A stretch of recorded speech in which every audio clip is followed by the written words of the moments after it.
girls with their nails done now.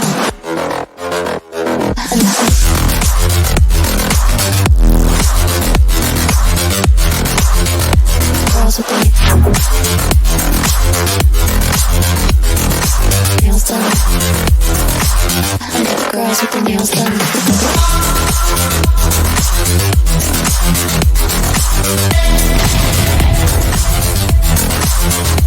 Girls with their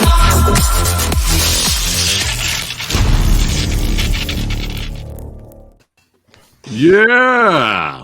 Oh yeah. Oh yeah. Woo! Pumped up, baby. Fire. How long did it take you to edit that? Oh, that was wow. awesome. Yo, that intro is hype, bro. That Thank intro you. is hype. Thank you. I do what I can. I do what I can. But I gotta blow up this guy here. Oh, Look at this guy. My head's too fat for the mask, though.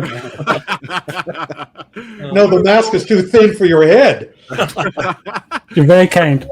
What's going on, all my movie loving badasses? It's your boy Preston, Fat Samurai Guy. We are back again with another episode of Versus, baby. That's right. We have two Batman classics going head to head. Which one is the best Batman origin movie? We're going to get to that.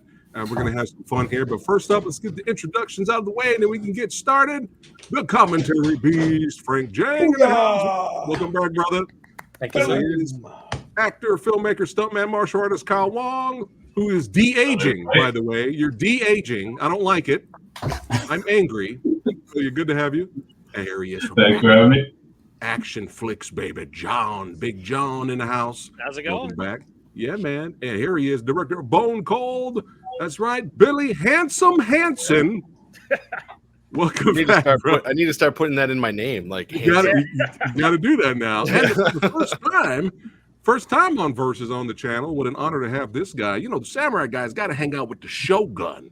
I got to hang out with the Shogun. Frankie, welcome to the channel. Thank you for having me, man. I'm hyped. Yeah, man. Yeah. I just want to say, Frankie, I have the same kind of couch situation as yours, except that I have 10 times as many discs. Oh, dude, you don't want to know. Like, I just threw stuff to the floor because I was getting on camera. Like, all this. Oh. He's got goodies. Yeah. But at least he can still sit on that couch. My couch is like, forget it. Yeah, that's a beautiful thing the way I see it. All I see is joy. There you go. That's right. And we have the fanatical Batman. I'm going to swap hats. There you go.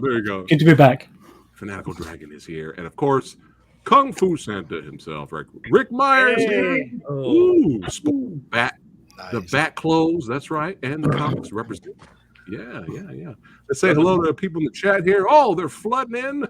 What's going on? We got Mess Samurai here. He says Batman Begins all the way. They're already voting.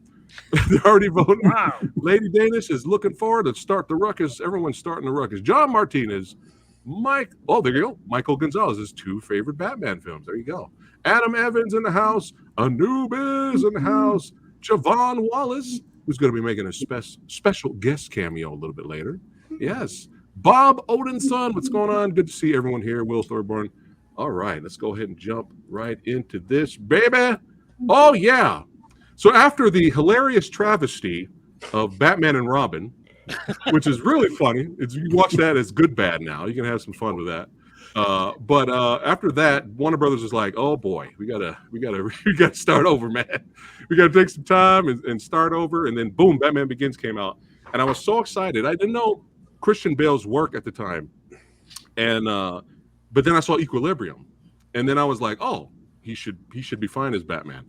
And then I went to go see the movie, and this will be spoiler talk too, everybody watching. This is spoilers. These movies have been out for a while, so it's fine. So I went to go see the movie, and I was just like so in awe. I was so happy that, you know, we're back to being dark again, you know, and we're not homaging the Adam West era with the Schumacher movies, even though I enjoy the Adam West era because I grew up with Adam West Batman, Batusi son, drinking that bat milk. All right. And so, you know, I was in awe, just the darkness of it, the music, Hans Zimmer score, it's like, oh my God, Liam Neeson, Ken Watanabe, Gary Oldman, like the cast, like, you know, the action, some of the action set pieces is just phenomenal. The visuals, you know, Michael Caine, like I was just blown away by everything. But while watching the movie, something was bothering me. Like the whole film, I'm like in awe, enjoying everything, and then I'm just still like, I'm doing this. I'm going, like I'm watching it, and I'm like, I'm enjoying this. This is a good movie, but something's bothering me, man. And I couldn't piece it up. I called my buddy on the phone, and I was like, dude, Batman Begins is legit. It's pretty good. But still, something was bothering me. I met him at work the next day. He saw it at a different theater, and I was like, what'd you think? He goes, I loved it. But this Christopher Nolan guy, I really hope for the love of God, he never directs a martial arts movie. And I went, there it is. There it is. You know, the quick cut editing was a popular thing back in the early 2000s, unfortunately. And that was what was really bothering me. Like a lot of the fights, as soon as they got going, I was getting blue balls. You know, I was like, no, until when it came out on DVD and I rewatched it and I could soak it in and I had it on my small TV. I enjoyed the fights a little bit better. But here's the thing: everything else is so good, I can kind of forgive that. By the way, I'll be talking about that. Okay. Maybe you have some behind the scenes here. I do. Yeah, I do. Okay, good. All right, but still love it. Still think it's one of the best Batman films ever made, for sure. All right, enough of that. Nitpicks. Didn't really give a shit about Rachel, but whatever. Okay, anybody could have played Rachel. Let's get the girl from Starbucks. Hey, you want to be in a movie? You want to be Rachel? Okay, cool. Come on in. Anybody could have played Rachel. All right. Anyway. All right. Frank. Good and the bad of Batman Begins. What did you think? Me, right? Yes. Yeah. I absolutely love it. It's a wonderful world-building film. Mm-hmm. I like how it, in a way, it's kind of non-linear. In the very beginning, how we always see Christian Bale's Batman in his present day form, or tormented and stuff, and then as the film progresses, we go back to his origin, so to how how he learned his stuff, how he went to Ra's al Ghul and all that jazz. Right. But like I said, the world building is great. The actors are fantastic. The action, the non-fight action, I thought was wonderful. And the tumbler chase, the whole final, climax is all very nicely done. I mean, it's a great comic book movie and is entertaining, thrilling, and it also, it's not like a comic, it's not as comic book in terms of its looks as say the Batman, as Matt Reeves' film, but it still has his comic book side of it. The way the characters are explored, the way they're portrayed. I mean, and it's just, I just think Nolan did a great job, and also how he has actually really two villains if you think about it. Ra's al Ghul, Liam Neeson's character, and then the surprise was of course Cillian Murphy's the Scarecrow, because you like when you first watch it, you weren't really expecting him to be Scarecrow. You're just seeing, this is just sleazy lawyer and stuff. And I also like the fact that how the film very cleverly, this guy is really a gangster crime movie in a comic book setting, in the comic books, and he's fantastic. I think he's a much better Falcone than John Turturro, but I'll explain why later. But I think the casting is wonderful. I mean, what's her face? Holmes, the Rachel notwithstanding. But I agree with Fat. I mean, everyone can play this part, And in a way, I actually thought Maggie, what's her last name?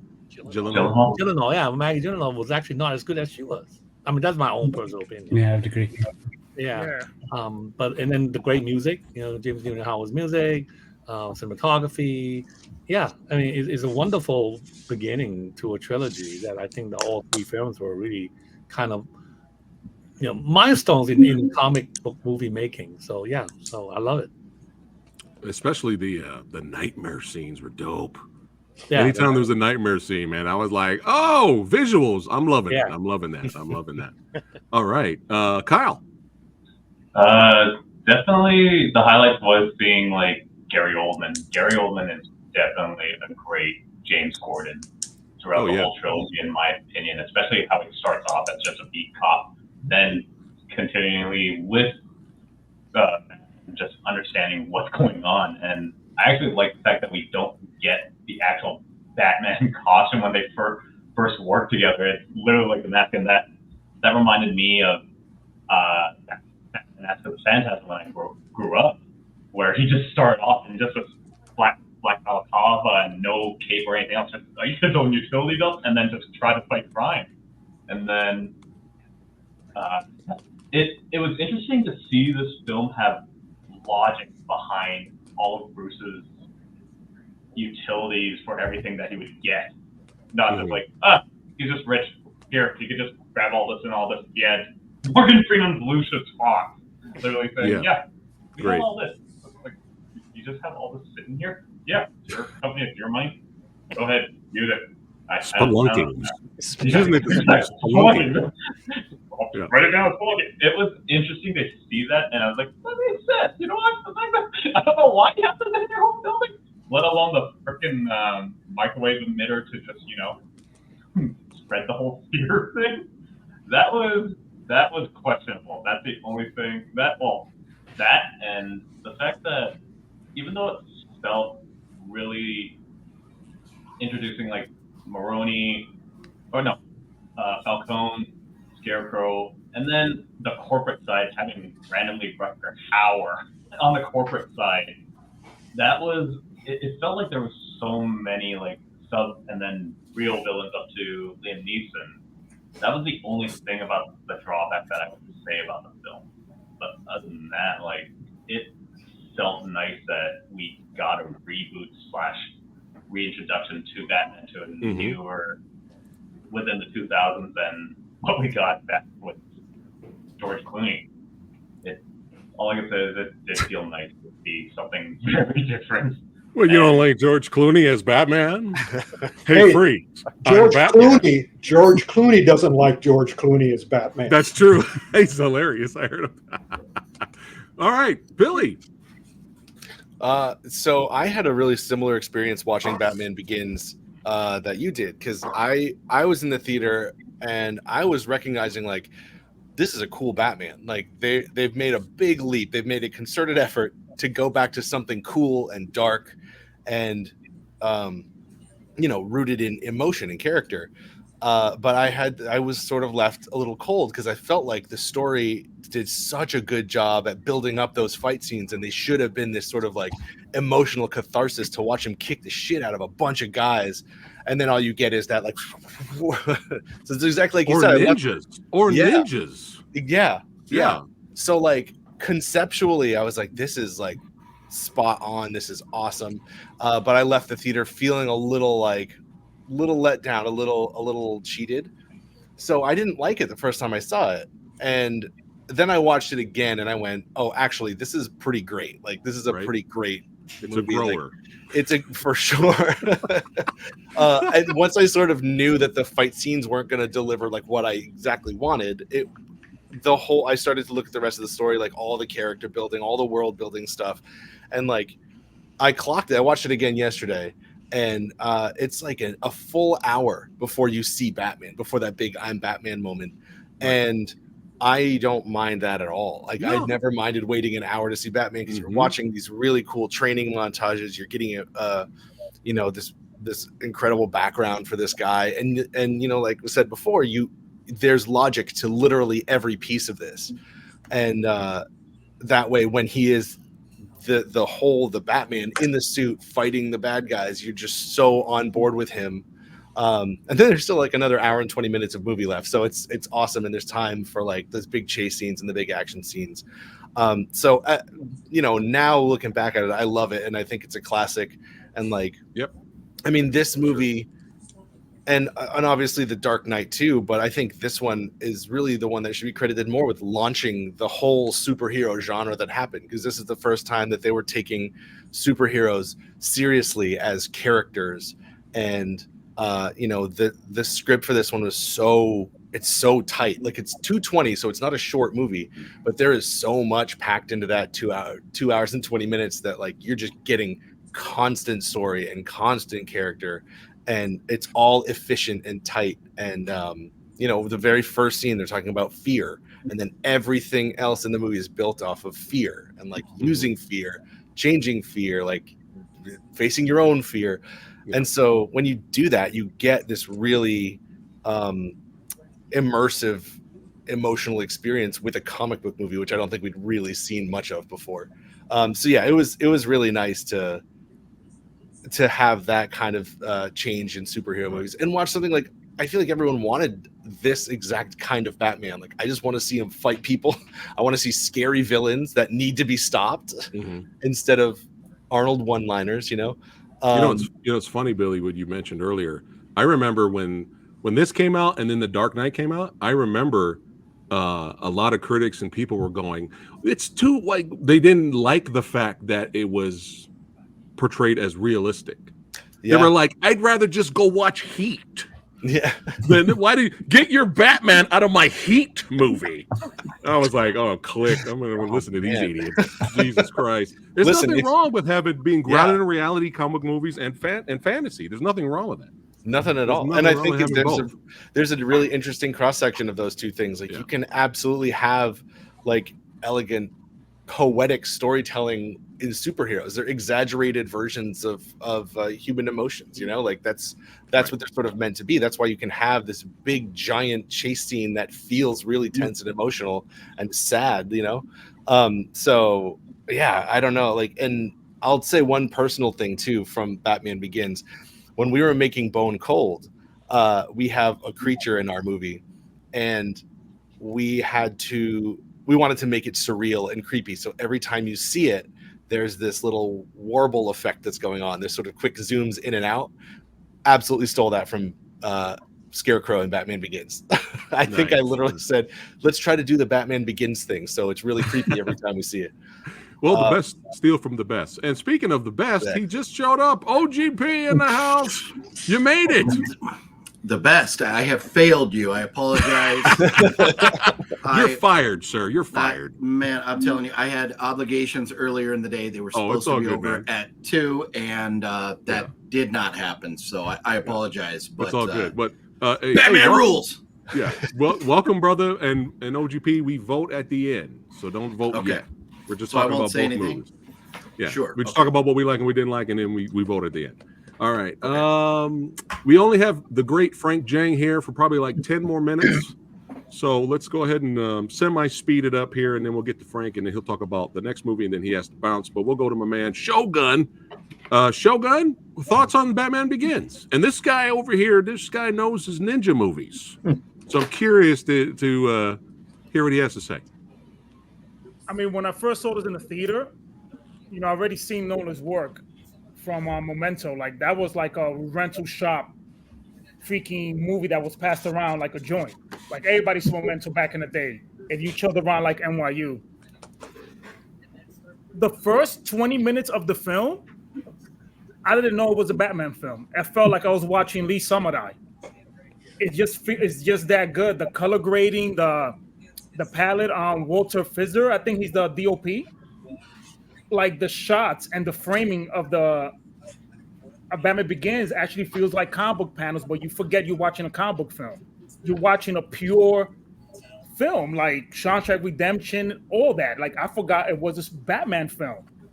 And seeing through the process of it, you could tell how deliberate Nolan was, that he made you forget you're watching a comic book film until you see him appear. Because for me, that was so surreal when I saw the Batman suit. I'm like, oh, there's a Batman film. Oh, it's official. He ain't moving his neck. Yeah. Even with the action, I didn't mind, because the thing is, there's something that people forget about what's really, not really, but what amplifies a film is the music. So I was in the zone. Important. Yeah. The cuts didn't matter to me. Look, I'm used to seeing freaking stuff from DTV, USA Network All Night, Ninja Terminator, stuff like that. I don't care. As long as it tells me the story that needs to be told, I'm fine with it. As long as it flows, it flows. And plus, these actors don't have like an action background, so I never put my expectations like up there. This is not Hong Kong where they could take a freaking ballerina and make it look like Bruce Lee, bro. That ain't happening.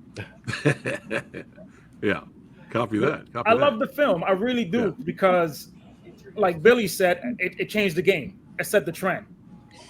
Just like Blade, they were the leather outfits for everything going on in the 2000s. This thing was serious. Like I mentioned, I forgot I was watching a Batman film. It's the way we value the comics. Like this is some serious stuff. Then we had the Frank Miller arc. Yeah. I was like, yo, this is the Batman film. So yeah, I mean, you guys already broke down with the characters. I mean, we have freaking Gary Oldman. I mean, come on, that dude is a legend. He's up there. People mention Tom Hanks. F that, bro. Gary Oldman, bro.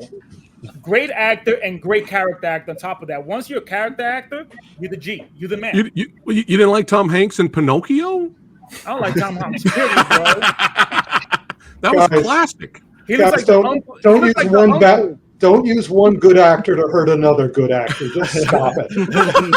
You know, like Tom Hanks is like the uncle that used to freaking put, Payless and he can sign Nike. Shogun, I love you, but bullshit.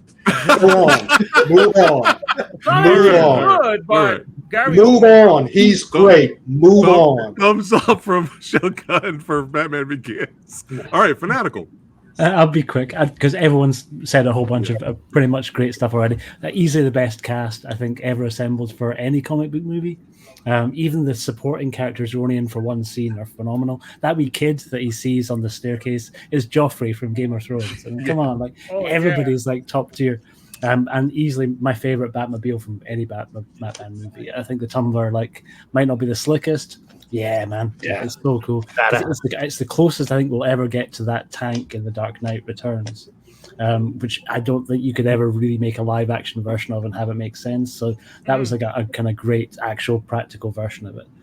So cool. Yeah, just incredible. And I think it does all the heavy lifting for what would come after, right? So you can't get The Dark Knight without Batman Begins doing everything that it does.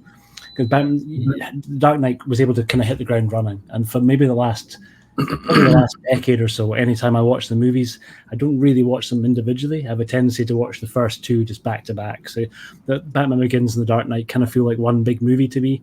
Dark Knight Rises is a whole different conversation. We'll maybe get there in a different verses, but those first two as one long movie, you can almost have The Dark Knight as an incredible third act of Batman Begins. And yeah, absolutely incredible. And as others said, best score as well. Best score from any Batman. All right. Yep. OGP, what did you like? Really quick, positives and negatives on Batman Begins, if you even have any negatives. So what I really like is just the fact that, I mean, we were coming off for Batman Begins. That was like the next after what Batman and Robin was like the one right before it, right? And so to me, I mean, the films before, even going back to Batman '89, which my favorite Batman, Michael Keaton, as the Batman himself, but not necessarily my favorite movie. But those were very over the top, colorful, kind of hokey, cheesy, goofy. I like the fact that this was a little more serious. They did a great job giving us a backstory on Batman or, on Bruce Wayne without it kind of pulled some emotion out of you, which the other movies, there was no emotion coming out of me up to this point in Batman movies. So the fact that it's like, man, this poor little kid just saw his parents killed in front of him. They did it good while maintaining good pacing. It was a long movie, but they kept it going. It's dark, and I mean, it's Batman. You want it to happen at night. You want it to be rainy or gloomy, and so they gave us a lot of the things that we wanted. And me, I will just be completely honest. Superhero movies are not in my wheelhouse. I am first and foremost a horror movie fan. And so the darker they get, the more on board I am. And so I absolutely loved what they did with this. And I mean, and like everybody said, the cast, everything about it, I thought it was just great. Off the top of my head, I really have nothing to complain about with this movie. All right. Copy that. John, really quickly. Sorry. I liked it. Hey, you guys can go back and talk about it after I leave. It's not like just because I. Oh yeah, I was about to say. I don't know that I like it sounded a little. I don't know. No, I mean, Listen, like okay, it. real quick, because I know Frank has to leave. No, but it's okay. You guys can keep talking about Batman Begins after I'm gone. Yeah. Listen, Okay. Christopher Nolan does. I mean, I don't even like the term comic book. I call them graphic novels. I've been a fan since I was 5-6 years old when my parents brought me into a store and were like, "What is this?" And I've been collecting ever since. I just love because like Superman the movie, X-Men, you know, those were taken seriously. Blade, they were taking superhero movies seriously again. How can you not get more serious than Christopher Nolan, the guy that did Inception, for Christ's sakes? The cast, Christian Bale put the work in. We always say, like on my other podcast, if the actors put the work in, you know, he's one of those actors that he'll lose 80 pounds if he has to. He'll bulk up if he has to.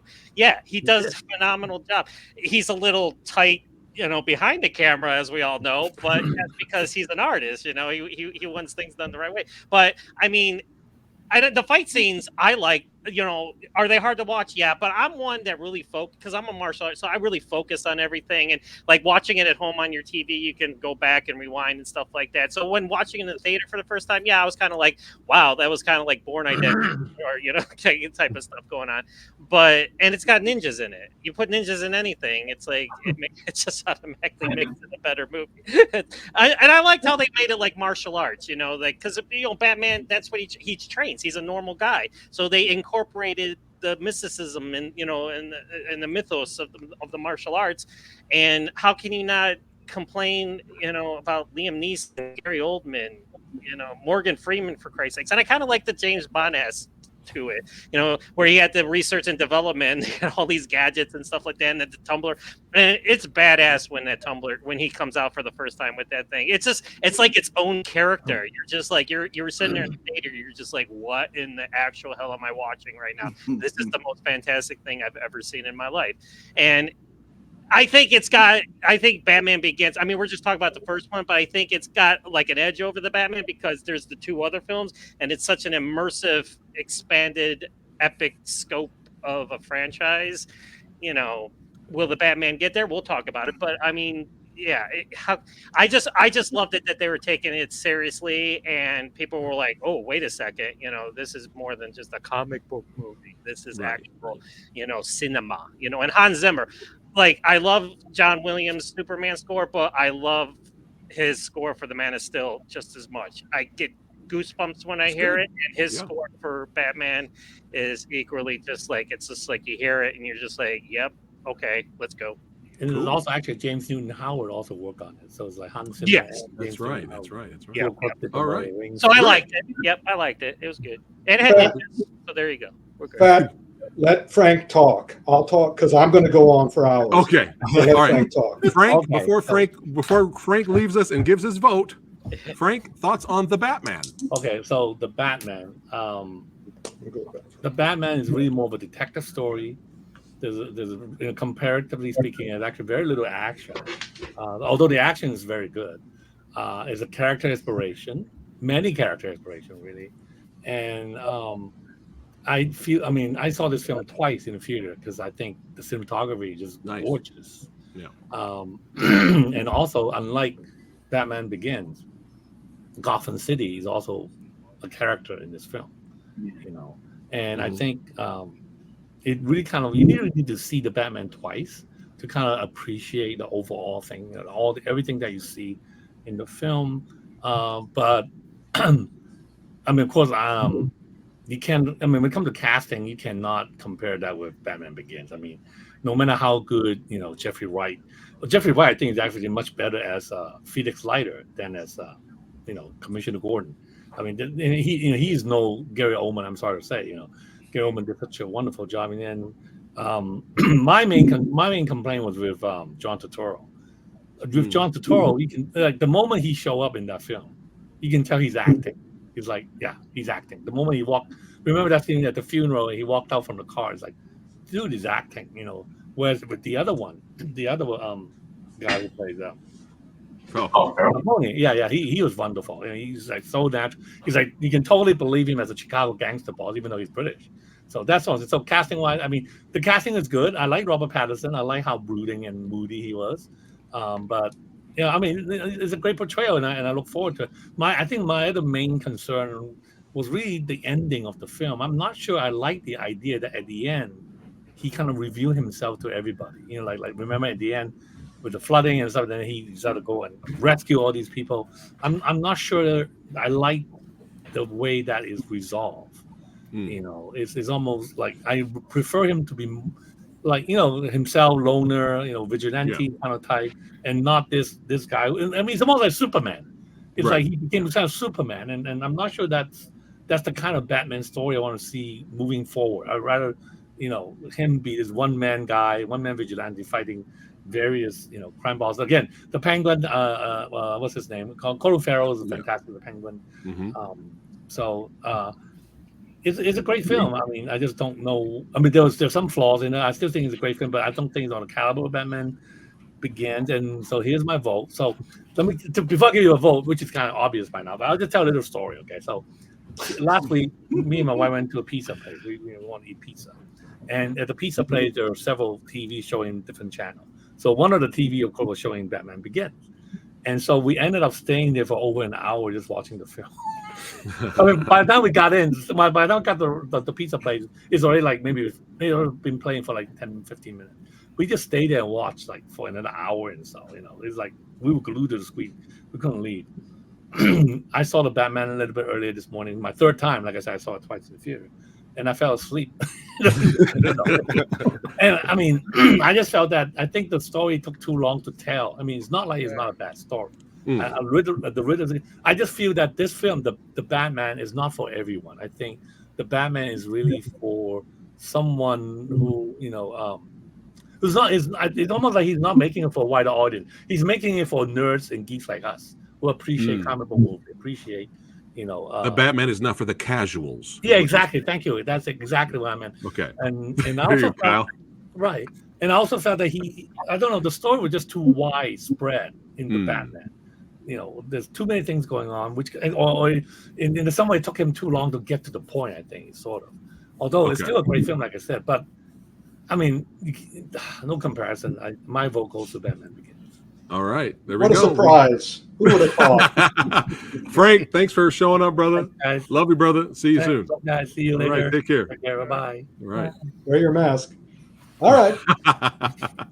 All right. We have one for Batman Begins already. And now Rick's going to talk. Go for it. Hello.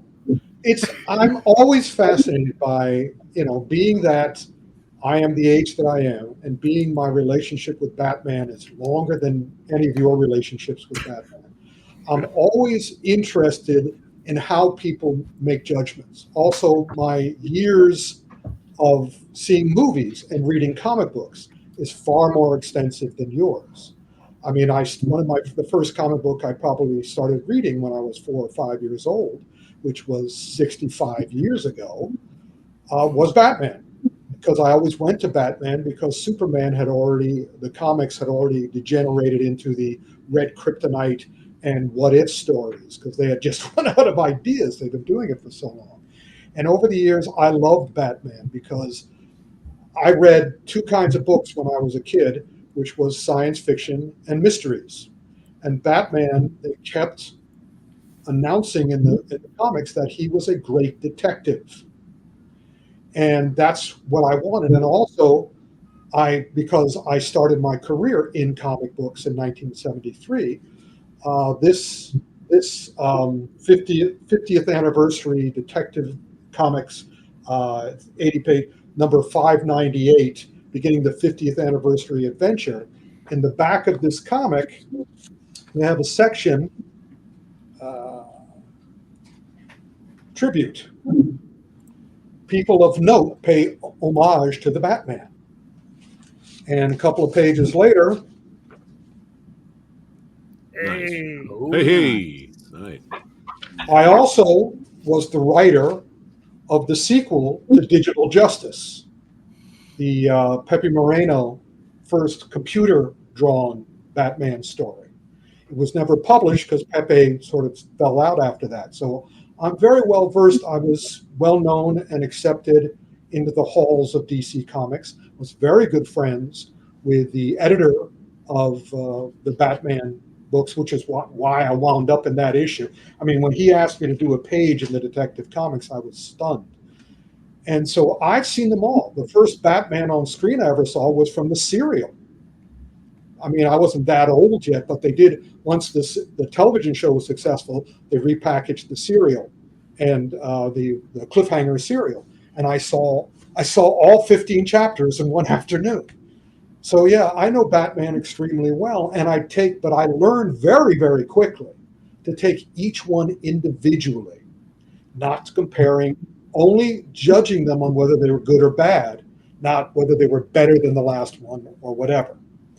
And so when I was so disappointed, as was that. My favorite Batman movie is the Michael Keaton Batman. Hey, I thought that was the best balance they ever accomplished between the two Batman worlds, the comic world and the movie world. But I love it when people take it. All I want a movie to be is good. I don't care whether it's funny or, I mean, it's Superman, not Superman, James Bond, which was the first serious movie I saw when I was growing up. I saw Dr. No when it came out in 1962.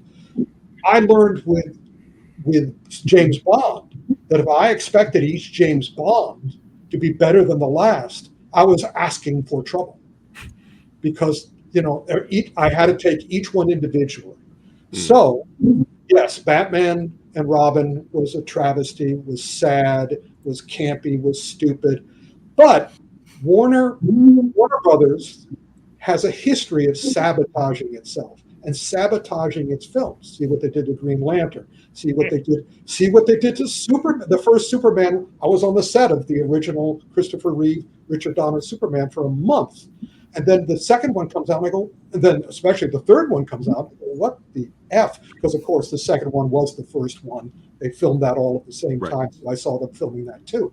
But the third one, and again, Warner's is letting these guys get away with this stuff, and they're constantly sabotaging themselves. So what I believe happened on the basis, because since I was working for Inside Kung Fu magazine for 20 to 30 years, I would always become friends with the action directors, both in America and in Asia.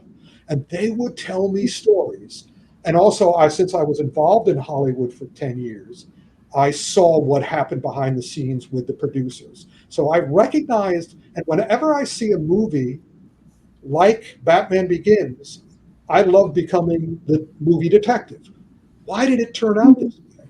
And so I started asking around at the San Diego Comic-Con. Since I've been to the San Diego Comic-Con, that's where everybody gets together, all the backstage guys as well. And I would always ask them what happened. And they had a certain amount of very minor faith in me that I wouldn't reveal it. In fact, I did reveal it in one book, and that book was not allowed to be published. I had to completely rewrite it before it could be published because I gave away all these secrets.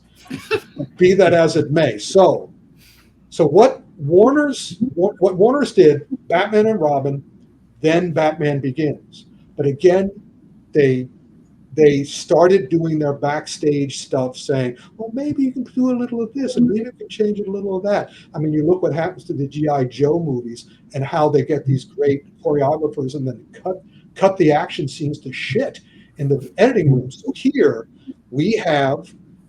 I heard from somebody, I'm not sure who, it could have been the designer, it could have been Michael Uslan, who I was friends with during the comics years, who was the producer of the Batman, the executive producer of all the Batman films. He said, and also the choreographer said, Justo Diguez, David Foreman, Andy Norman, they talked about how hard they worked on choreographing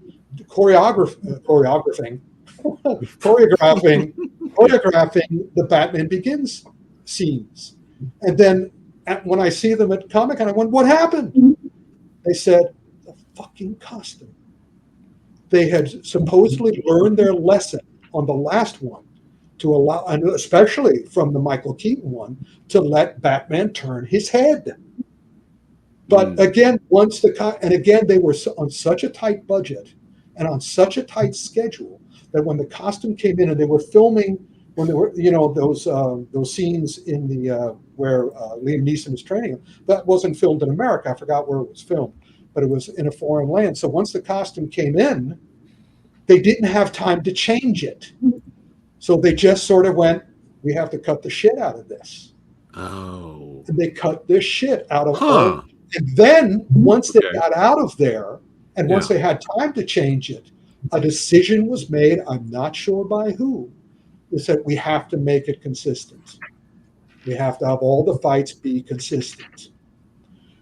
So again, so that's what that explains the action scenes. Because did you ever wonder, suddenly Dark Knight comes out, there's absolutely no problem. The fights are wonderful. Right. They sort of work it into the script in The Dark Knight, though. He specifically says it'd be nice to be able to turn his head, and they kind of do a seat redesign. Yes, that's what Christopher Nolan knows. That's why Christopher Nolan's not working with Warner's anymore, because he has the power to do what he wants. Because of course Nolan is one of my favorite. Memento is still one of my favorite movies. Yes. The other problem I had, which is the problem they had with Batman Returns. Loved Batman with Burton and Keaton, and then Batman Returns. And what's one of the greatest? If that had been 2 and 3, if they had done Batman Returns and Batman Returns the third time, if they had one with Catwoman, one with Penguin, they probably would have been awesome. Maybe not, because Warner's might have found another way to sabotage them. So here, in this movie, when I'm watching, I'm going, no, not 2 villains. No, not 2 villains. 1 villain. Concentrate on 1 villain. Batman versus, period. And each of the villains, everybody's a little soft. The Scarecrow, Cillian Murphy now, Oppenheimer, Cillian Murphy and virtually everything else, he's great. But Scarecrow didn't have any effect on me at all. I was just kind of like, that's no Joker. That's no Riddler.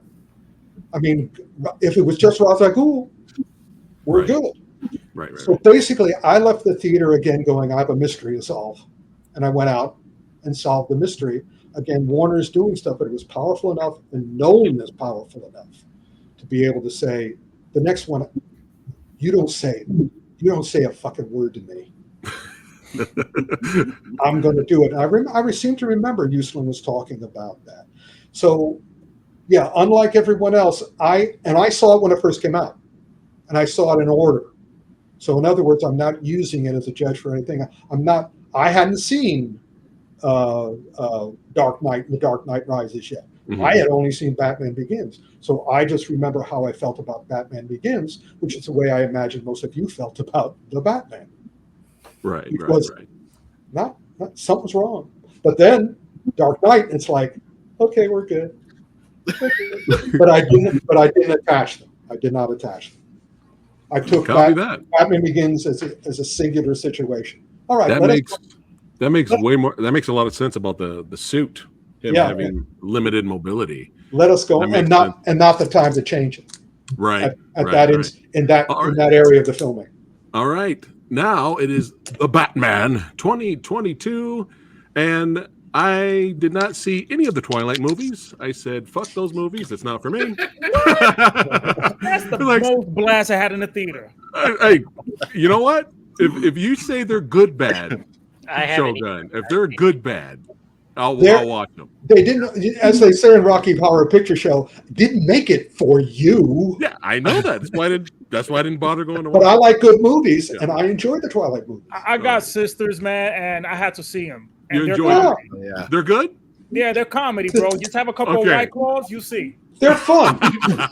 When you find out how the Twilight series was created as a series of books, you'd understand. But go ahead. Let's move on. Anyway, I agree with Sumo right here. I'm in that boat too. Anyway, not without a blood test. Not without a blood test. Let's keep it going, my little spider monkey. So anyway, not really a fan, and I didn't really know Robert Pattinson's work. I wasn't really a fan of his. Hey, he didn't write the movies or direct the movies. He just acted in them. I wasn't really a fan of it. Like it didn't interest me to see his other stuff until I saw Good Time. I think it's Good Time or Good Times. What is it, Billy? Good Time. I saw Good Time, and I was like, whoa, this dude can act. Wait, hold on a second. Everybody's giving this actor a lot of shit. This guy can act. And then I saw him in Lighthouse, and I was like, this guy can act. Where the fuck did this come from? Like, this guy's really talented. So I didn't really have any more concerns about him being like Batman. I was like, we should be fine. Should be have no issues with that. And then we went to go see it in the theater. Really enjoyed it a lot. Probably liked it a lot more than we should have. But we just kind of like, there was just something about it. Something felt different about it, especially with the other superhero movies around at the time. There was something different. It's a detective story. It's a detective story. Yes. And I totally agree with you, Rick, that in this movie, Batman sucks as a detective. Really, I agree. Really bad detective. But we're dealing with year one Batman. Okay? He's not there yet. But it was nice to see the detective part, because we in all the other history of all the other Batman movies, we've never really seen a crime type of detective story like this in a Batman movie. So even though he wasn't great at it, it was nice to see it in the film. It was nice to see him try. Year one Batman. My issue, and I love the fights. I was going crazy when I saw the trailer. And I was like, oh my God, you can see the fights. You could see the fights in the dark. That's how good they filmed and edited these fight scenes. I was like, oh, thank God. And I just love the brutality, the ground and pound, like just destroying fools. Like, I was like, yes, more of that. So I really loved that. But my issue, and I loved everyone else. I loved all the other actors. My issue, what is this bothering me the whole movie? But for Batman Begins, it was how they filmed the fight scenes. And this one, it was like, I really liked Pattinson as Batman, but his Bruce Wayne was bothering me. Like the whole movie, it was bothering me. And even though I still really liked the movie a lot, afterwards, it took time for me to marinate and think about it. And I would talk to some other people about it. And then my wife brought this up, and I was like, you're right. I didn't even think about it that way. Now, you could choose to think about it that way or not. You could choose he sucked as Bruce Wayne. That's fine. But she brought this up. She said, he's not Bruce Wayne yet. Batman is his true character. Batman is who he really is. Bruce Wayne is just a facade. He hasn't grown to make that facade yet, to have the cocktails in the hotel. I'm going to buy this hotel from you, and have his bitches swimming in the fountain in the background. He hasn't gotten there yet to create this mask, because that's his real mask, is Bruce Wayne. He is Batman 24/7. So when she said that, and I heard some other people say that, I was like, I didn't even think about that. That makes complete sense. But you could choose to believe that, or choose to look at it that way or not. But it just made a lot more sense. So, yeah, he's not a playboy yet. He hasn't, and you can see the back and forth him and Alfred had. Even Alfred's like, what the fuck are you doing, man? Like, you can see they had that back and forth, and Andy Serkis, who did a great job. So once I thought about that, I was like, wow, that makes perfect sense. But yeah, I really love the movie. I really enjoyed it.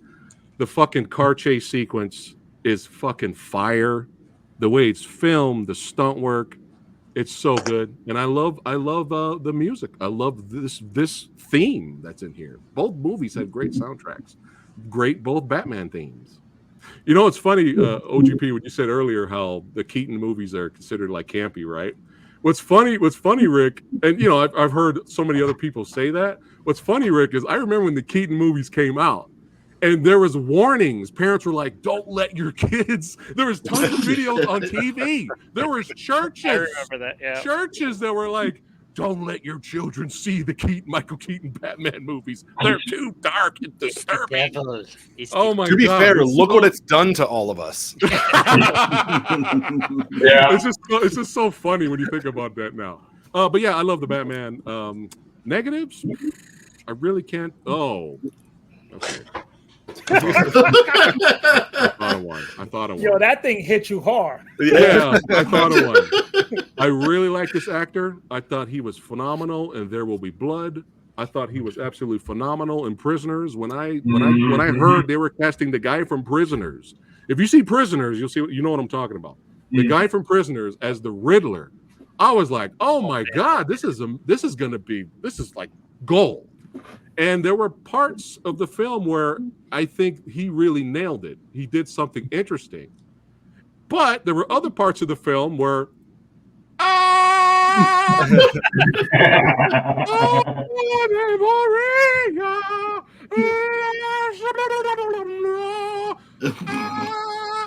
so once that happened, I was like I'm watching it, I'm enjoying some of his performance, and then there's other parts where I'm just like, is this good?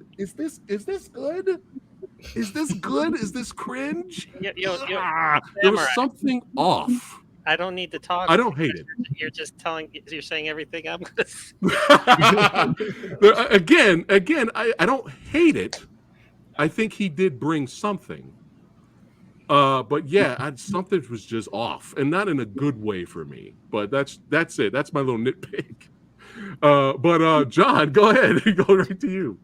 So yeah, so what he said. Yeah, I'm gonna start with that because I watched it today and it was only my second time watching it because I saw it in the movie theater, but I haven't watched it since then, and not because I didn't like it, just because I just haven't gotten around to it, But I was watching that like when he goes to see, and I'm just like, he's trying to be like Heath Ledger, he's trying to channel, he's trying to be that demented and good, and he's just coming off as just like silly putty. I'm just like I didn't believe it. But when he's got the outfit on, yeah, he's just like, I was sold. And I like because everybody that came at me at my website, they're like, this isn't the Riddler. And I'm like, they're allowed to do things different. Right. You know that, right? It's like, plus if you read the comics and stuff like that, things change over time. He's not always going to look like Jim Carrey, and have that haircut and everything.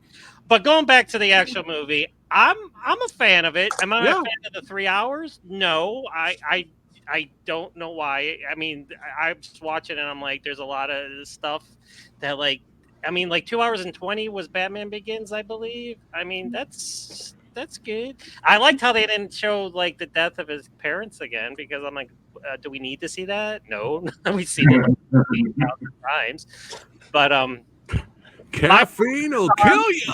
Yeah, right. Yeah. I like Robert, and again, Robert Pattinson. People come at me, the guy from Twilight. I'm like, I've never seen Twilight. I don't care who this guy is. If he comes in and does a good job as Batman, I'm happy with it. Who cares? He's an actor. He did these movies and he got paid well for it. So I would have done the Twilight movies if they paid me what they paid Robert Pattinson probably. So it's like, who cares what movies he did in the past? When people come at me with that, I'm just like, shut up and I delete you. So I'm like, I thought he did a good job, and they were like, oh, he's emo Bruce Wayne. I'm like, no, he's not. He's confused. He doesn't know. He's just figuring this out. It's Batman Year One. Mm-hmm. He doesn't. I like how he knocks on the door. He's like. And they open up and there's Batman standing there. It's like, and I'm like, and people are like, I want him crashing through the ceiling like Christian Bale did. I'm like, I know, but he's not there yet. Later on in the movie, he runs down the scaffolding pretty damn cool. So it's like he's just figuring things out. And he takes the mask off and he's got the eyeliner and stuff, but that's because he's got the mask on and stuff like that. And people are like, oh, he looks like an emo Bruce Wayne. I'm like, no, he doesn't. He just looks like a confused, poor man who's trying to fight crime, and the Batmobile. Let me just say, that is the most iconic scene I've seen in a long time. When you just see it in the shadows, it's revving up. It sounds like Godzilla's coming. It's so good. I like how the Tumblr came out in Batman Begins. I'm like, good. I was like this in my chair. I'm like, here it comes. Here it comes. And then when it just explodes, I'm like, and that, like you said, Samurai, that chase, and how when Penguin thinks he got him and he's screaming, he's like, I got you. And then all of a sudden you just see, it just comes over top. And I'm just like, yeah, this is kick ass. And again, the fight scenes, I love the hallway scene that's dark and it's lit up by the machine gun fire. And you see freaking Batman coming. And again, it's kind of hard to see because you only see it when the machine gun fire is going off. But I like stuff like that. I like when it's like done like that because it's different and it's got a little tinge to it, you know. And the ending was cool. I liked how the Riddler got like his, you know, because he was pussy, but but he got all these guys like his army of followers from the internet to, dress up like him, and he had to fight him at the end. And like this, yeah, exactly. And even with the the dust and everything, the smoke and the fog and everything, it's like you can see what's going on, and you can see what he's doing, and he's aggressive Batman. He's like, yeah, I'm gonna hit you, and I'm gonna keep hitting you because I'm pissed off. And I like that about him. It's Round like, and pound. I like that attitude. That I like how he says, "I am vengeance," because right now it's like he's new. He's figuring things out. He's not justice yet. He's vengeance, because he's pissed off and everything. And I thought it was kind of Godfather-esque, like with the plot with his family and how, his parents died, and it wasn't like just some scumbag in the alleyway that was waiting to rob them when they were coming out of the opera or whatever. I like how there was this whole like plot behind it, and that kind of made it all different. Zoe Kravitz, I take it or leave it. And again, I'm a fan of women. Don't get me wrong. But you hate women. But like, she didn't really like. I mean, she was fine. I mean, are you saying she's the Rachel of the movie? Yeah. I am. I'm sorry. I just like when she was on, I was just like, hey, like, and then like Batman, like when they're together, Batman. Wake up! What's your name again? I forgot. Anyway, go ahead. All right. So positives. I like Robert Pattinson. I like this take on it. I would have liked to have seen Ben Affleck's Batman because with Deathstroke, and like I'm a fan of Deathstroke, and I would have loved because that shit sounded like off the wall, awesome. But it didn't happen, and we got what we got. But I'm hopefully one day. Like I said, it's like a graphic novel. It's not a book movie. It's a graphic novel movie. It's not like Hey, you were going, Samurai, real quick, and I'll shut up so somebody else can talk. But you were saying how somebody was complaining that it was grounded. I'm like, Batman is grounded. Like, yeah, he gets into the Justice League, and when he gets in with Superman and all of them, and it goes fantasy and everything. But the actual Batman storyline is grounded.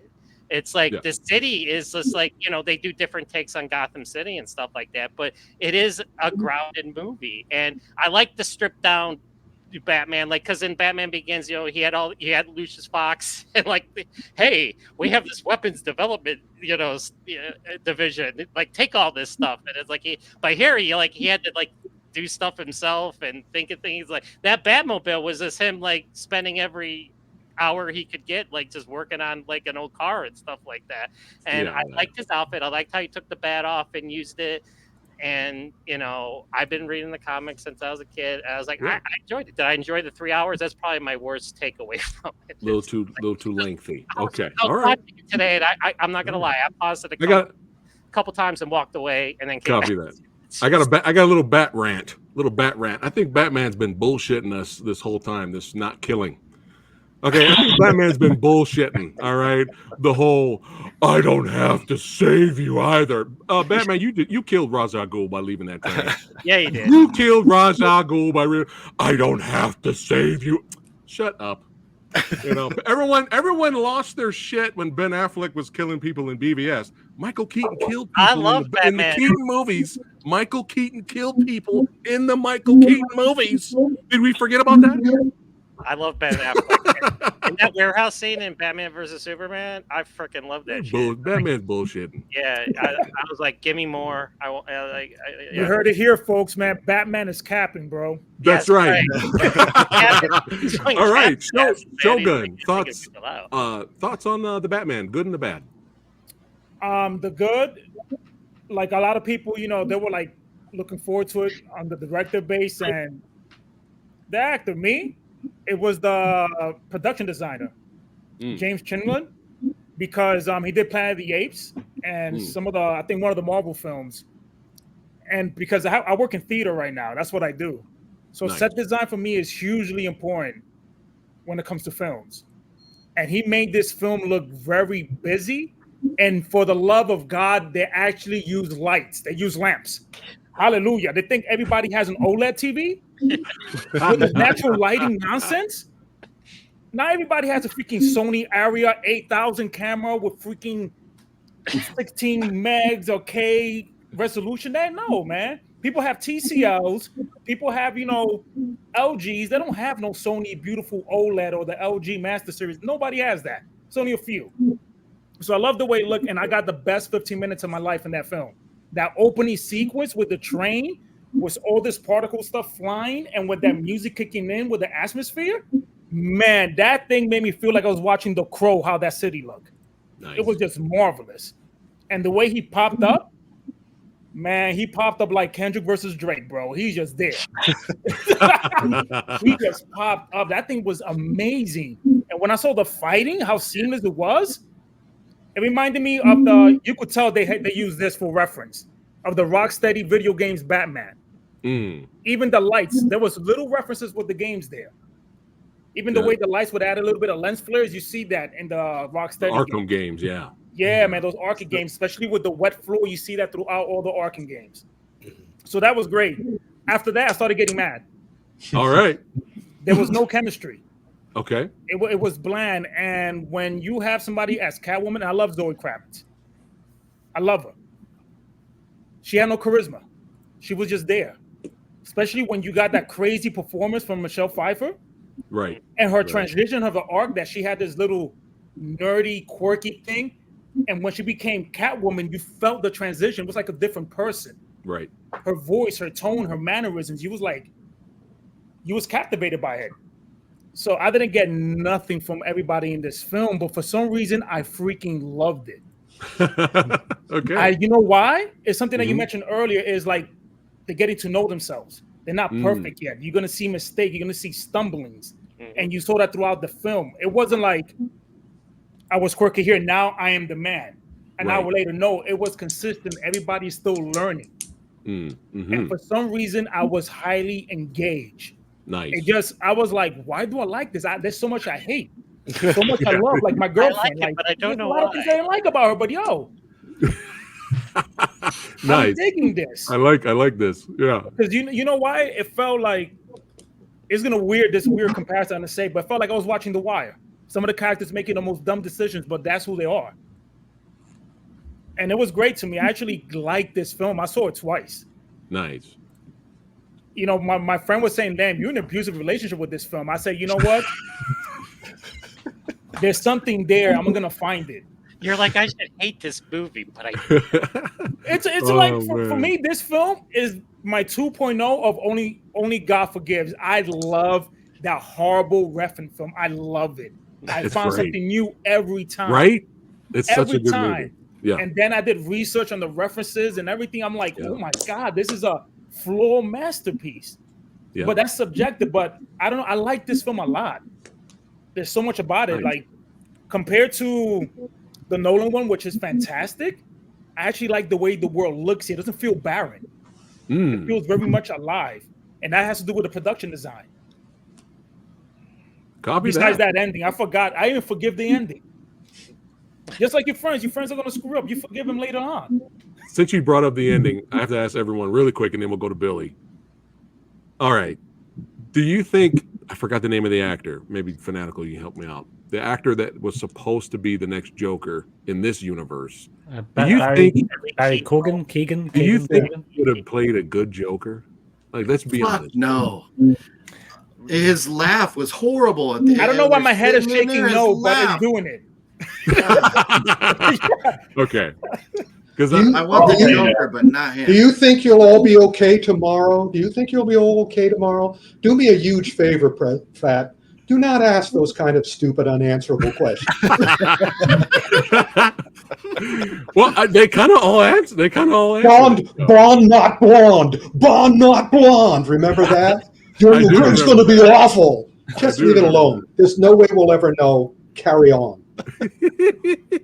Oh, it's fun to speculate. Come on. No, it's not. All right. Yes, it is. Billy, thoughts on the Batman? So I remember being really impressed with this one when they first started releasing. They did the first trailer, because you could tell right away they were doing their own thing. They weren't like jumping off and trying to do Nolan's Batman. They weren't going back to an old version of Batman. They were showing their new version of Batman. And I really was excited about the casting. I liked Robert Pattinson because I had just seen Good Time also, and I was like, oh, that's an interesting choice at the very least. And so I went to go see it, and I was really bored for a lot of the movie. All right. And that's kind of like, unfortunately, the impression that I left the theater with. I was like, it was kind of boring. The plot was like really convoluted. Because when I got to the end of it, I'm like, oh, okay, I think I get what happened. I get like how all the pieces were moving. I don't know if I needed to go through that 3 hours to get there. Right.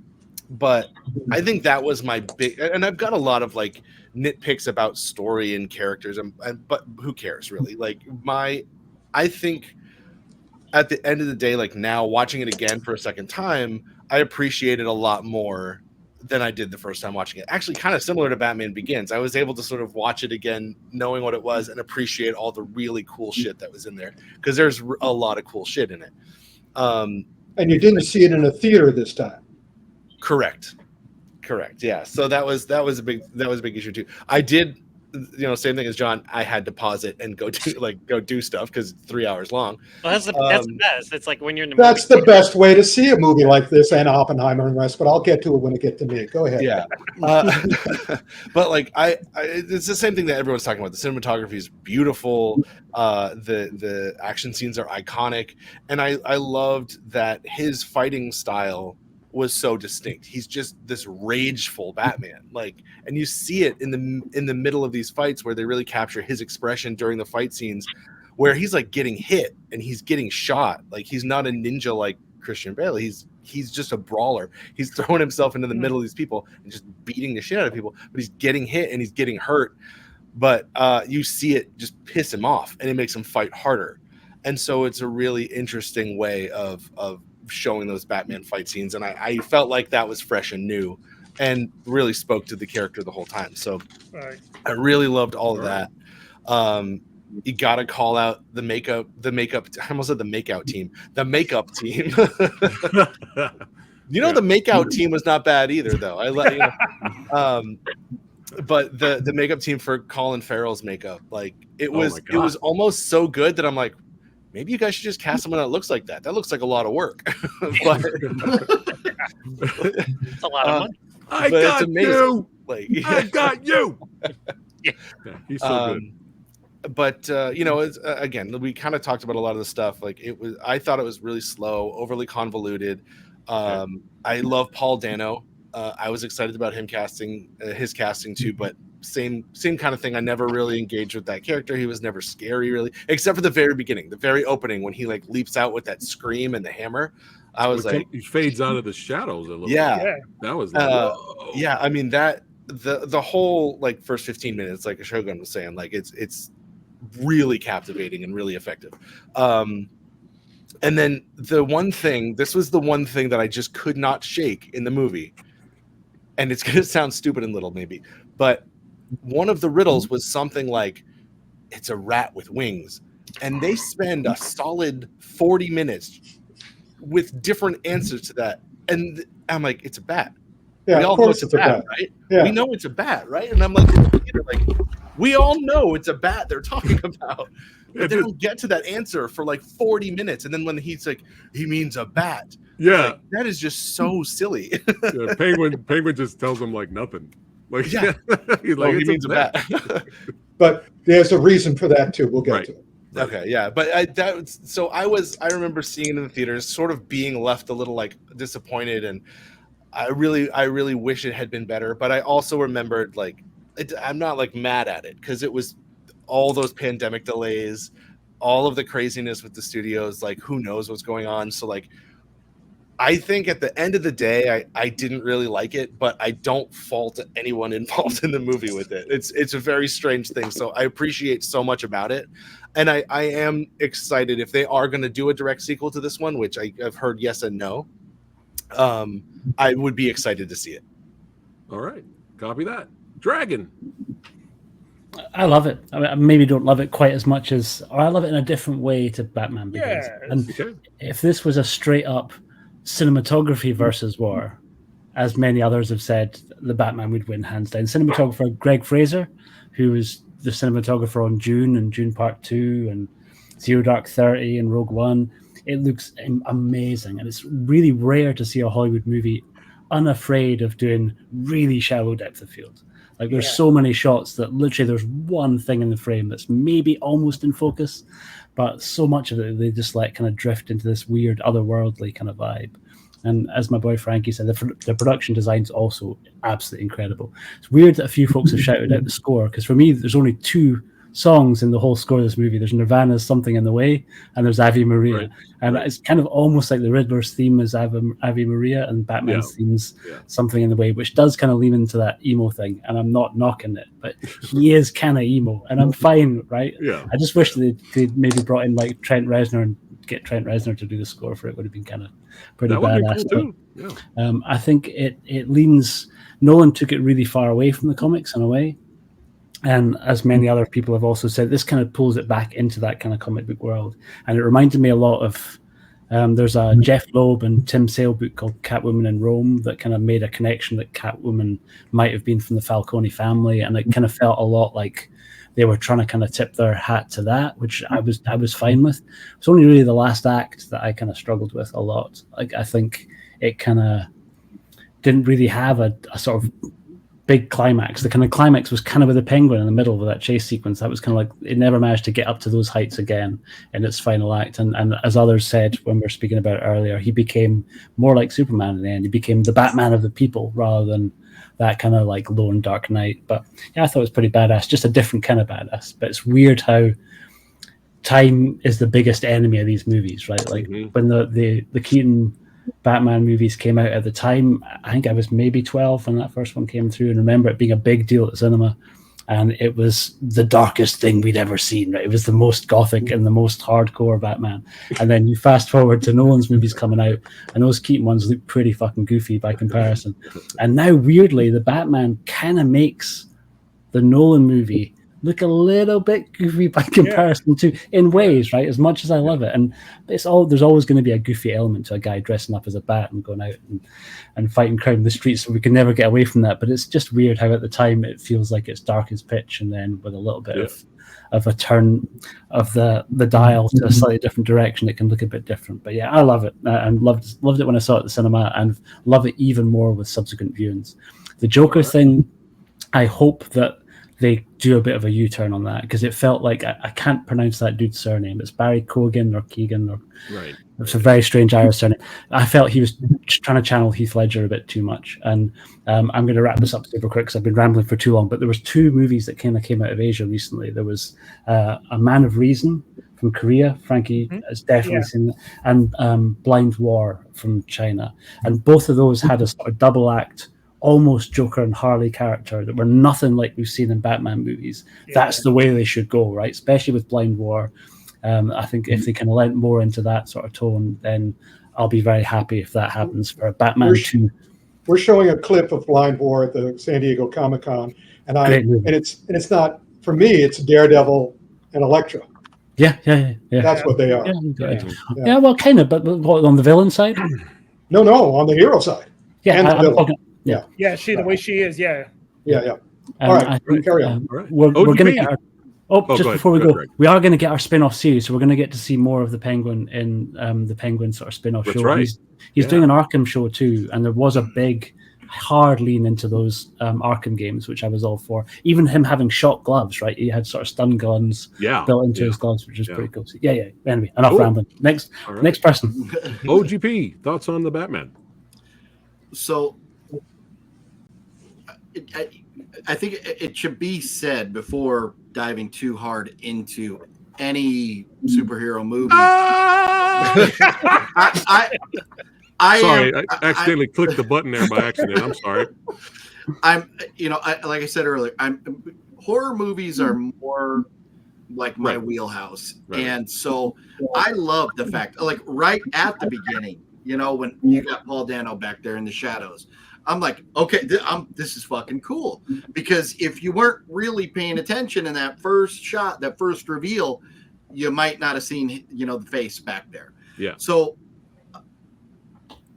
a lot of superhero movies have burnt me out just because it's like reboot after reboot after reboot. And I'm like, I don't need to see the same fucking shit all the time. I love the fact that with this one, well, before I even get into that, let me say, when I went into the theater, I was like, I'm going to go see this, but I don't know why, because this is going to suck, because the goofball from the Twilight movies playing Batman, I just don't know about that. I went in with the lowest expectations, thinking this is going to be horrible. And when I got out of the theater, I was so shocked. And I've done this. I know I've done this to you a couple times, Samurai, where I've told you guys like, oh, I fucking love this movie. And you and Fat Blood are like, what the fuck is wrong with OGP? Like, so, and I know I saw this movie before you guys, and I mentioned that I fucking loved it. And I was so blown away. So I think that might skew my score a little bit of the fact that how impressed I was with the low expectations that I did have. But but throughout this movie, it was, I mean, they touched on elements of a horror movie so often, with the suspense and the dark and, you know, the things hiding in the shadows and the unexpected and stuff. And it wasn't all just, you know, goofy in your face fighting and stuff. And so I really love that. And I didn't mind the length, you know, and watching just to do this the other day, I rewatched the whole the trilogy and yeah, going through, man, Dark Knight Rises, god dang, that's a hard one to get through anymore. But this another episode. Yeah, I watched the Batman, no problem, all the way through one sitting. I was good to go. So but I understand, you know, the differences there. But as far as in the movie, I just like the fact that his weapons and his tools and all his gadgets were just handed to him, like in the Nolan films, where, you know, and that's fine. I appreciate the way, you know, the Christian Bale got all his weapons. They were already there, you know, but the fact that it was a more raw Batman. And maybe I missed something, but you guys are saying this is year one Batman. In the movie, doesn't he say, I've been doing this for 2 years? Yes, year 2. So this is really year 2 Batman. Yeah. But I mean, just whatever. It's same, you know, but the fact is, yeah, he's still so raw and everything is still so new. Like one of the simplest things is his boots. He's wearing like work boots, you know, if you notice. And so it you know, he doesn't have the full costume, the full getup yet, because it's all still a work in progress. Kind of like his Bruce Wayne, like you're saying, is a work in progress. So I kind of like the way they went a little bit different direction than the Nolan films with that, because I was like, I don't need to see it again. I don't need to see his parents killed again. You know, I don't need to see all these things. Give me something new. Give me a new story. And you know, I thought the cast, what they did with the cast and everything was great. But yes, Paul Dano is like kind of weird as a Riddler. But I think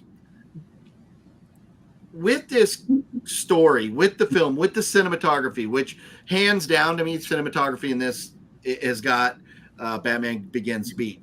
But if you took maybe Christian Bale and put him in as Batman here, and maybe replaced Paul Dano with, I don't know, pick your favorite actor, this might be in my opinion, the best Batman movie ever. Well, you'd rather Batman if you already not really struggling to get to know himself. No. I'm just saying. No. I'm just saying replace the actor. Oh, just the actor. Just replace the actor, because I think people went in going, and again, I'm not the diehard superhero fan. I'm more of a horror fan, but I think a lot of people went in going, I don't know about this cast. This cast doesn't like.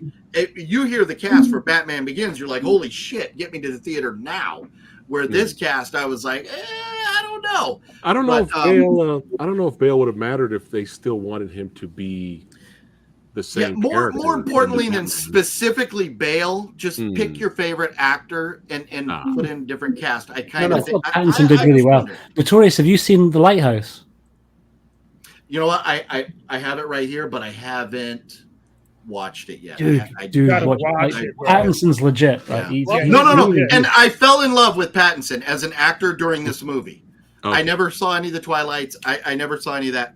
But anyways, just the fact that it was more raw, and the Batmobile, because I don't know, was that a Firebird that they used? My dad's car, like the first car I remember my dad ever having, was like a '69 Firebird, and it looked just like that. I mean, but it didn't have like fire coming out of the ass end of it, but otherwise it looked like that. So once I saw that, I was like, this is amazing. I love this Batmobile. But and how raw it was, and new Batman, I liked it. I really appreciate it. That's it right. was. All right, Kyle. So I got to start from the fact that as Rick pointed out, that Batman Begins came out after Batman and Robin. We got this after fucking Joss Whedon's Justice League. How do you recover from that? It's tough. Ben Affleck, and yes, we got fucking Zack Snyder's thing, but besides that, yes, Robert Pattinson. I remember watching Robert Pattinson in Cosmopolis, and I was like, all right, yeah, you can act, dude. And then seeing him in Tenet right after, and then hearing that, yeah, he's Batman. I was like, okay, cool. I had no qualms with any of the fact that casting wise, I was like, oh, he disappeared. Oh no, he froze. Kyle froze. Well, Rick. Well, when you come back, Kyle, we'll let you Go back ahead. on. Go for it, Rick. Go ahead. Again, it all depends on how you see things. This movie came out, I think, in 2022. I am not going to. You saw even while we're watching this, you saw how many times I had to get up and go to the bathroom. I've already been up twice during this recording to go to the bathroom. So I'm not going to a movie theater and sit for 3 hours. Right, I have a beautiful screen with wonderful stereo sound, so I saw it here. So some of the problems that some of you had with the movie, I didn't have because I was in control of this movie. I was the projectionist. So basically, and also from my past, as I said, I read mystery novels. I was involved with Batman. I knew all about this stuff. So as I'm watching this, I'm going, oh, and also I take each film individually. I'm not going to hold it against the film because an actor in a movie I haven't seen and that I wouldn't see was in it. In other words, OGP, you're not talking about for other people. You're talking about you, and that's fine. Each of us has our own opinion. Yeah. So don't say 100%. Some people would want this. No, you didn't want it. You changed the actor. So in any case, I'm not holding it against. And that's why I say I wonder if some people would like it. Yeah, but you can't read anybody else's mind but your own. So don't stop. It's a waste of time to wonder. No, just think about what you think. But any case, anyway, and also keep in mind that I was born of a schizophrenic mother and I was raised by a manic depressive mother. So I know what a damaged child looks like, and I know what a damaged child acts like. And I was watching this movie the way I watched The Sixth Sense, in that when I was watching The Sixth Sense, I began to, because I'm a mystery guy, I began to say, geez, wouldn't that be great if he was dead? I bet he's dead. And I waited for the whole rest of the movie to go, and it turns out he was dead, spoiler alert. And I went, I love this movie. That's the way I'm feeling about this film, in that this is a damaged child. This movie is more of and also then again I see the action sequences and it's power. And I understand how a damaged child is always looking for power and is always looking to do better. So if you watch it again, notice how he learns. Also, I love the sequence of course it took him 40 minutes to understand about the rat versus the bat situation, because he's trapped inside his head. And of course the Penguin goes, it's a bat, asshole. Of course it's a bat. And I'm going, of course it's a bat. And of course it took you 40 minutes to figure that out because you are trapped inside your head. You're a prisoner of your pain. And you, throughout the movie, you watch his fighting change. Each of the fights, the major fights, that's another thing I love. As I've always said, that's why I love the Hong Kong movies, is especially the Jackie Chan style and the La Corleone style. Each of the fighters learns with every single fight. They learn something, and you see it manifest, if you're looking for it, in the following fight. That's what happened here. He fought in character. And as his character changed, and this whole movie, and the reason that I love the ending so much, because it wasn't about the action. It was about where he finally understood his place in this universe. That's why he revealed himself at the end, because he's here to protect them, not to unprison his brain. I have to admit, I was sorry they included the Joker. The Joker has been played so well at least twice or three times, because I love Nicholson's Joker too. So the fact that he used Joker at all, I said, that's a mistake. You don't need the Joker. You've got the Riddler. And again, we don't want more than one villain. We want to concentrate. So I'm sorry he used the Joker. I hope the Joker isn't in the next one. I hope he's smart enough to use another one that maybe we haven't seen endlessly played by other people. Because here we have a unique Batman, a Batman Year 2, who has found himself, and hopefully he will continue to change. Let me see, I wrote some. Oh, yeah. The other thing that I loved about this movie, this is the only Batman movie I've ever seen where I would believe that just because a guy put on a mask, no one would recognize him. Every other Batman who's ever played it has an unbelievably distinct mouth. You look at Michael Keaton. You look at even Affleck. You look at all these guys with their chins and their mouths. Everybody would go, "Oh yeah, that's Bruce Wayne." Did you just diss Robert Pattinson's mouth? No, I didn't. I diss the fact that he is generic-looking gentleman. His mouth and his chin and his head shape is not distinct. Right. Millions of people have that look. Man, I love that outfit, man. That outfit in this film. There you go. That outfit is ridiculous. And then the gun, whatever. Yeah. And I also, as he changes his approach with each one, and he changes his reaction with each one. And also, I love when I go to these. I used to go to the movies. I had my favorite movie with my favorite staff. We were all friends. We would always talk about the movie afterwards. And I loved when the people would come out. And because I was writing magazines and books and shit, I would always ask the people coming out, what did you think of the movie? What did you think? And most of the reactions I got, the majority of the reactions I got was, oh, I liked it. And I go, why? That's why I'm Professor Why. Why? They couldn't tell me. A lot of audiences I met, and I have met these people, I'm not, reading their minds. I'm asking them what they thought. And their reaction. And I've, under the 50 years of writing about movies and all the rest of it, and seeing movies and talking to people about movies, a majority of the audience that I've talked to don't know why they like it. So I made it to know why I like it, because I can't read their minds, but I can read my own. And so I knew why I liked this movie. I love this movie, in fact, because again, damaged child finding himself, the whole plot, it's parallel between the action and his character development. And I just, at the ending, I just went, I did the, what's that great movie? I'm blanking on it because I'm an old man, where the water drops on the girl who's dancing. Flash dance? Flash dance. I did a flash dance at the end of this movie. And it was just like the water smashed into me, and I'm going, oh, yeah, I get it now. That's great. Another thing I loved about this movie, even though it got quieter and quieter as it finished, they did everything for a reason. When Catwoman and Batman separate, I was just like, I got chills, because one went this way, one went this way on their bikes. I was just like going, ah. So I cemetery in Glasgow. Yeah, there you go.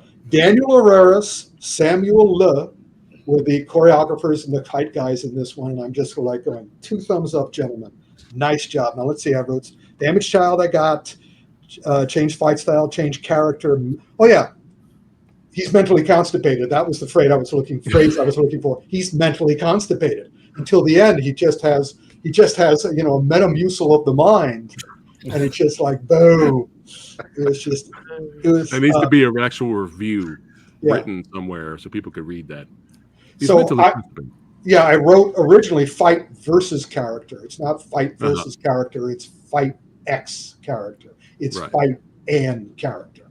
So guess what I'm going to vote for? We're going to come back to that. Well, this is what's awesome about talking about films, having this channel, doing series like this with Versus, that every single one of us had our own personal experience with the movie, and all our experiences. Some of them are similar, some of them are different. But you notice one thing: we're all different. We all have a different opinion on the same movie, but we're having fun talking about it. We're having fun agreeing to disagreeing. We're not fucking assholes. This can work, people. We can all, the world can go round. We can all be friends. Yeah, this is the best conversation I had. And still be friends. It's fine. I love these guys. I love these guys. Oh, wait, hold on. I think he's back. Is he back? Come on, buddy. Kyle. Yay! Have you been talking this whole time? We're done. Yeah. Someone going. Did the Riddler hack your computer? Yeah. There you go. Talk shit about it. Yeah. All right. Hurry, finish your thoughts. Go ahead. So basically, yes. I like the fact that this film felt like the animated series to me because of the whole detective story, along with the fact that you have Michael Giano's score feeling like the 90s animated series. That's what really gave it some reverence to me. And the fact that, as you said, Samurai, it felt like more of a Batman film. That's why we don't get much of Bruce Wayne in it. This is a pure Batman film, which is probably the fact that some people don't like the fact that, well, we need to see Bruce Wayne. We need to. It's like, no, you finally get a full Batman movie. It's just Batman, him being Batman from beginning to end, and it's harsh, but the fact he says it in the end that it scares him that everyone's taking his credo of like, I'm vengeance, and people are like taking that to their own hands, and now you have to change that, and whatever it leads to being for him of being Batman for the people of Gotham. It's really interesting to see like a fresh take differently, and that's why we got something with Christopher Nolan's Batman, and here with Matt Reeves. It's interesting to see. Just hope they don't go campy, but we don't know what Warner Brothers is going to do. Whatever. Right. James Gunn. It's going to be James Gunn's decision. So under James Gunn's rule, well, besides the fact that this is an Elseworld thing because he has the DCU and then all that multiverse crap, I don't care anymore. It's just played out. All right, copy that. Like, a little bit of like Batman Mask of the Phantasm vibe, a little bit. Yes, that's what I love about it. And I was going to joke that my vote is Batman Mask of the Phantasm instead of all these two movies. Well, that movie's amazing. That's an underrated Batman movie. All right. It's time to vote, baby. Oh yeah. Before we go around and get everybody's vote, we have some special guest voters. Vid voters. Oh, wait a minute. Let me get my list. Mr. Myers, the master of tally. We'll go ahead and put Frank's down. Frank has the Batman. I'm sorry, Batman Begins for Frank. Yeah, Jane. That's right. So we got one for Batman Begins. All right, up first, martial artist, actor, stuntman, and Power Ranger. Shout out to Javon. Hey, Fat Samurai Guy, Javon Wallace here. And my pick for your versus battle of Batman Begins versus Matt Reeves' Batman, I'm going to take Matt Reeves' Batman. Cinematography, the story, the action, it's all top tier.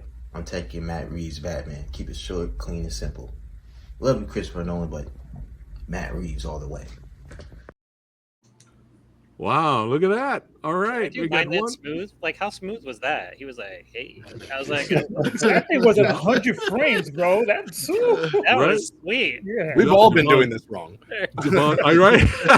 Javon's always been smooth. Right. All right, one for Begins, one for the Batman. Next up, martial artist, actor, stuntman, filmmaker, who's actually been training with the Jackie Chan stunt team.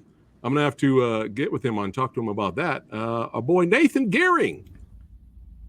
Yo, it's your boy Nathan Gearin here, action actor and fight choreographer. So, yeah, this versus was a real interesting one for me. When I first watched Batman Begins all those years ago when it first came out, I really didn't like it. And I think that was because I was comparing the action to Hong Kong and Eastern cinema, really. And yeah, for me, it just wasn't living up to that standard. So I kind of switched off from the rest of the movie. But fast forward all these years later and watching it again, absolutely loved it. You know, I loved the depth that they went to in terms of looking at the psychology behind ninjutsu. I also really enjoyed how they utilized Bruce Wayne's kind of like fear of the bat, and then how he went and then developed that to basically become a fear for his enemies. I thought that was brilliant. In terms of the Batman, I really didn't think it's stacked up in comparison. I like the cinematography in the film, but yeah, in terms of Bruce Wayne, played by the dude from Twilight, yeah, he wasn't a good Bruce Wayne for me. I mean, he was cool when he donned on the suit and became Batman, but in terms of being Bruce Wayne, his demeanor just wasn't there. I felt Christian Bale played a much better Bruce Wayne. Also, Michael Caine absolutely smashed it as Alfred. So for that, I'm gonna have to give it to Batman Begins. All right, shout out to Nathan. 2-1. Next up, he is a human tank. One of his biceps is two of mine. But yeah, Mr. Big Phil here, martial artist, actor, stuntman, director. He's done it all. Batman Begins versus the Batman. This is a harder question than I thought it would be. I think Nolan's movie was amazing. It felt so fresh and different compared to its predecessors. Yeah, they were based really in the fantasy realm, where this felt more real. You know, even in terms of its choice of Batmobile using the tumbler. You know, these are things that you could see being military issue. Maybe it was. I think it might have been actually. But either way, it was amazing. The Batman, I feel, came at a time of massive superhero fatigue.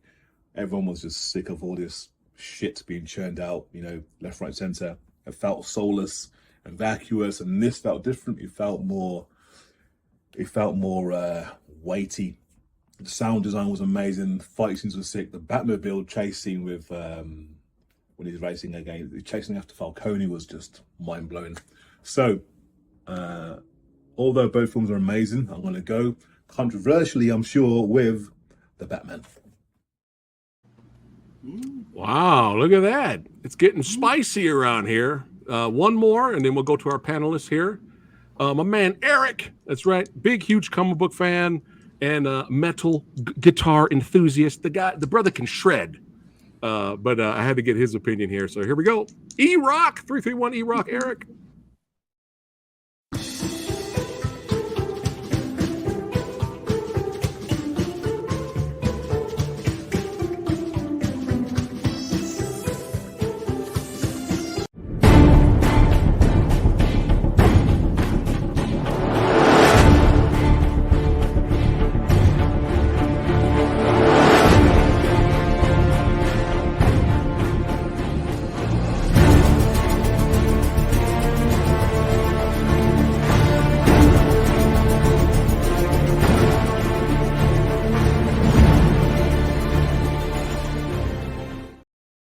Wow. Wow, he put time in on that one. Holy cow.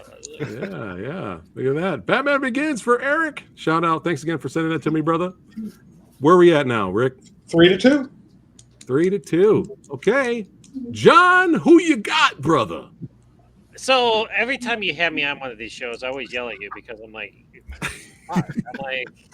I don't know. Okay, so but this one I was like, before I watched them again today, I was like, it's got to be Batman Begins. I'm like, because one, I've seen it the most, like the trilogy and everything, and I just have more of an experience with that. And like I said, the only experience I had with the Batman was sitting in the movie theater, and I enjoyed it when I went to see it, but I think I had to urinate like an hour and a half in, and I was pissed because I was sitting there like, I'm not going to go to the bathroom. I'm not going to go to the bathroom. So maybe that had my, like first impression of it. But I watched them both again today, and listen, I'm not taking anything away from Christopher Nolan's Batman Begins. The whole trilogy, like I said, it's immersive. It's fantastic. It's got ninjas in it. You put ninjas in anything, like I said before, it's like it just makes things better. But when I watched them again today, I gotta go with the Batman. Wow, look at that. Yeah, so I got the shirt too. I'm rocking. Look at that. Listen, Yeah. and again, going back to the actor, I hate when people come at me, like I said on social media. I'm like, shut up. Yeah. He's an actor. He played Yeah. in a movie. Doesn't mean like they picked him to play. Yeah, well, he's an actor. So I thought, again, his Bruce Wayne, like I said, work in progress. Everything's a work in progress. And Right. yeah, this is his second year, but I took it from Batman Year One, which is the comic storyline that they took. Yeah. Right. But yeah, I got to go with. I mean, I even All like. right. The music. I was listening to the music again. I'm like, I especially his theme. Love it. Yeah. I love Hans Zimmer. God bless Hans Zimmer. But I was like, I'm digging this music. And the fights, like I said, just brutal and nasty. He's like you said, ground and pound. He gets on the crowd. He's just smashing them. And like I said, that hallway fight with the machine gun muzzle flashes, awesome. The ending was a little, like I said, anticlimactic in terms of Batman Begins and everything. But I mean, and the Batmobile when that came on the screen, like I said, it was like Godzilla coming out of. All right. Always save your vote for the end. Oh, because you already voted, and it's kind of like, yeah, we've heard. Yeah, okay. My apologies. No mini apologies. review again. Yeah. Awesome, John. Awesome. Thanks for that, brother. All right, the Batman for John. Billy, who you got? So this is one of those verses where, if we were to break it down into categories, I feel like this one would win this one would win this, and it's like very back and forth. For me, overall, it's Batman Begins, though. I think that one was just like tighter, more of like it's just more impactful for me personally. But give it time. Check in with me again in 10 years, and maybe I'll come with Batman. But it's more of it's Batman Begins is more of a crowd pleaser. Yeah, it's more of if you compare both movies. All right, Frankie, who you got, brother? Well, Nolan's Batman is a template for a polished film. It's great. I mean, I have no complaints with that film at all. But I got to go with the Batman. All right. Wow. That film reminded me, like, when I discovered comics as a kid, I didn't understand a lot of the words yet because I was learning English. So I didn't understand a lot of the stuff. But the cool thing I remember from those comics, some of them and some of the Marvel ones had, like, reissue so-and-so to know what's going on. And this film, every time I watch it, I discover something new. This film is raw. Like, it's not polished. It's not classical music. It's freaking New York City hardcore metal, bro. It's Mad Boys, Marauder, Candiria, H2O. Like, it's some raw, messy stuff. And I just love it. I relate to the characters. Nobody's perfect. And it stays consistent throughout. And those fights, like, I think it was Billy that mentioned it, like, he just feeds into it. He's just straight brutal. It reminds me of Arturo Gotti when he was boxing back in the day. Mayweather's nice and clean, but people love Arturo Gotti, bro. So, yeah, the Batman. I just love it. I'm so happy right now because usually, I'm going to be honest, I expected a landslide. I expected no one. Every single time we do this. Right? Every single time. Every time. Because this is why we choose the movies we do, because it's not going to be easy. Because to end it real quick, the reason is I realized something. My nostalgia for the Nolan films, the affinity I have for the Dark Knight, I confuse it with Batman Begins. I want people to really watch these films again, because when you watch the Dark Knight and watch Batman Begins, you're like, oh, the contrast is different. So for me, my mind was, it's Batman Begins, and I saw it again. I'm like, oh, So yeah, the Batman, and I thank you for letting me be here because seeing these two again, I'm like, the Batman. Oh, this thing is cool. Yes. All right. And may I just interject for a second, because while you were talking, I looked something up. You were saying that Batman Begins is more crowd pleasing. Batman Begins made $373.7 million. The Batman made $772.2 million. Wow. But of course, that's not adjusted for time. Right. So they're about, is one more crowd pleasing than the other? Maybe not. Interesting. They're about equal. Yeah. Maybe. Watch them again, folks. Watch them again. That's right. Dragon, who you got?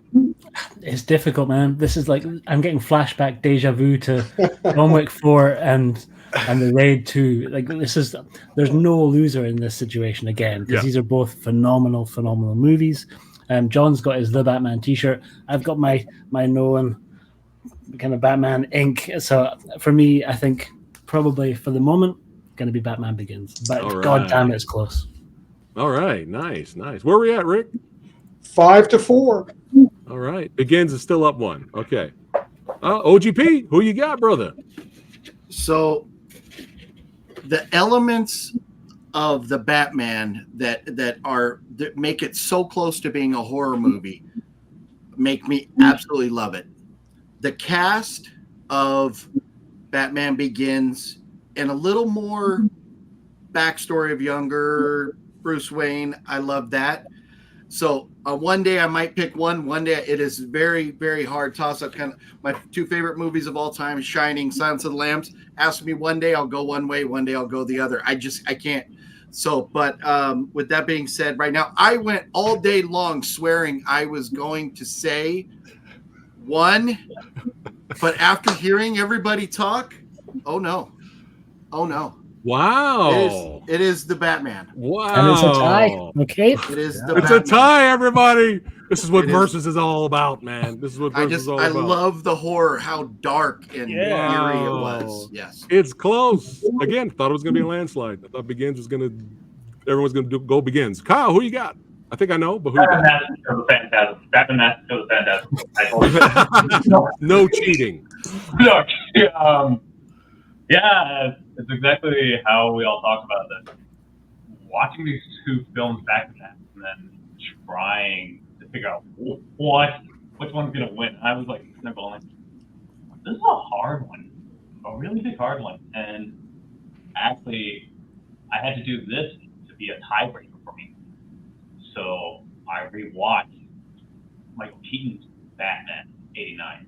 Okay. And Rick, I don't know if you could answer this for me, because no one knew if Batman '89 was going to get a sequel, was at the time, right? Mm-hmm. So the fact that film just was embellished all on its own and just had a tight-knit story, I looked at Batman Begins again and I was like, okay, that was a really good origin story. But the fact you guys ended with the fact that, okay, we're going to introduce this. Maybe we might get a sequel, maybe we not. And I was just like, okay, that's a little bit high hopes happening. But with the Batman, the fact that we don't get much of a cliffhanger, we get the fact that Fury finally caught the Riddler, and then randomly we get a Joker cameo, which really didn't care about. But the fact that he has to stay in Gotham to try and rebuild with it and himself, I was like, you know what? I appreciate that ending. So the fact that choosing between both of these, I'm going with the Batman. Wow. Oh, man. The Batman is up 1. Wow. Yes, that's right, Anubis. I paid everybody to vote. I paid Dragon too. Like, go Batman Begins. You got to make it look like.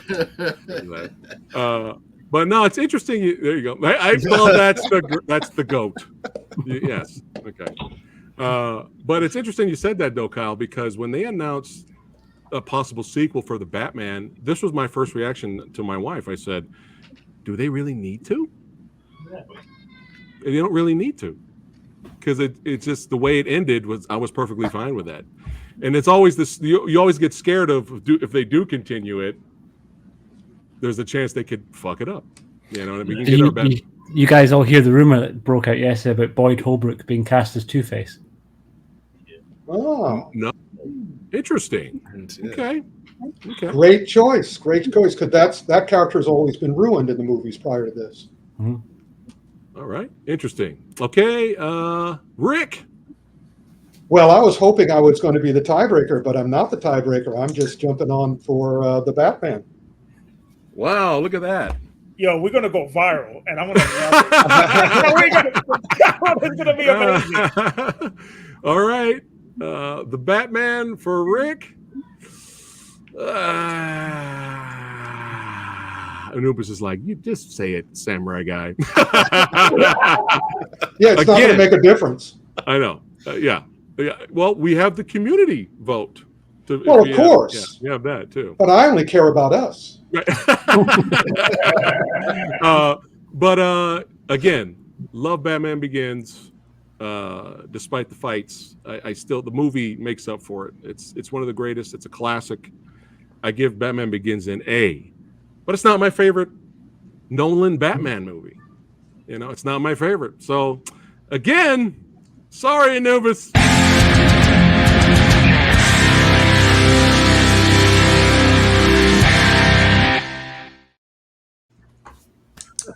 And what does the crowd say? Oh, well, the crowd agrees. The crowd agrees with Anubis. There you go. Yep. There you go. They almost always do. Yeah, they agree with Anubis. So there you go, Anubis. That should make you happy. I know. As soon as I knew the Batman was going to win at this point, I just know Anubis right now is going, ah! Oh my God! He said, "Rigged." I rigged it, man. Damn it! He found out. There you go. Look at it. Some people agree. There we go. But this was awesome. Thank you, all these awesome gents, for hanging out with me. Shogun, you're a legend, son. We got to get you on more of these, man. Welcome back. It's your second home now. Just second home now, man. Yeah, man. And before we wrap this up, I got to give a massive shout out and a digital hug to Fanatical. He looked out for me, man. He got me this rare Blu-ray, bro. Freaking the Vampire of the Planets, the Mario Bava film from Radiance. I was like, this guy came through clutch. Happy birthday, dude. Thank you, brother. Thank you, man. You know I got you on that Blu-ray drive, bro. Fanatical. Hey, you're buds too. I mean, right? Yeah. you hook Samurai Guy up with something. You know, you get sent so much stuff already, dude. Oh my goodness. But yeah, this was a blast. Hey, everybody watching right now that is not watching this live, actually afterwards, put in the comments below what would have been your vote. Batman Begins or the Batman. We're going to read all of them and why, and let us know. This is always a blast, always fun. And that's what's great about Versus, that you actually do not know who's going to win. And I think that every single Versus we've had this year, they're both all been pretty epic. They've both been pretty tough choices. So we'll keep it up next month. Yeah, especially when we get close to, Halloween. We can do some horror Versus around September and October. That's gonna be you're gonna kill us, bro. I know you're gonna. No pun intended. You're gonna Anubis. I'll hit you up and get you on them horror Verses. We gotta do that one too.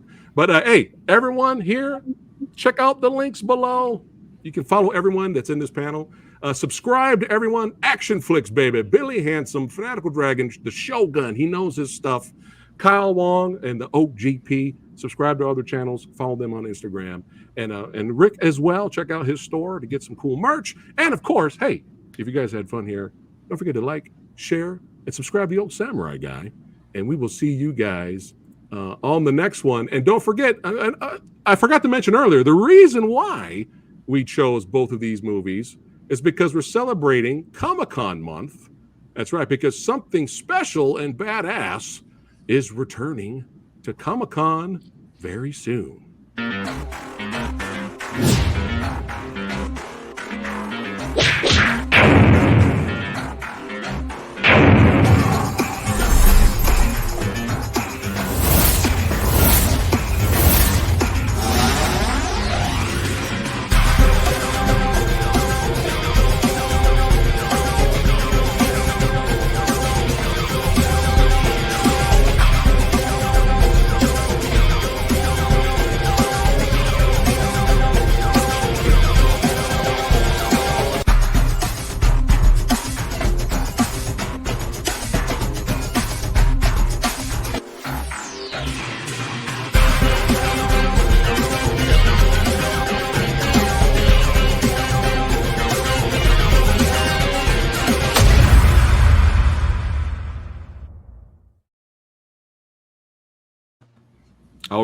All right. That's it, everyone. If you're going to be at San Diego Comic-Con, hey, you got to come to the panel. Say hello to us. Stay tuned for more info. We'll give you the deets and the days and all that good stuff, so stay tuned for that. We can't make an announcement yet, but it's going to be fire. It's going to be epic.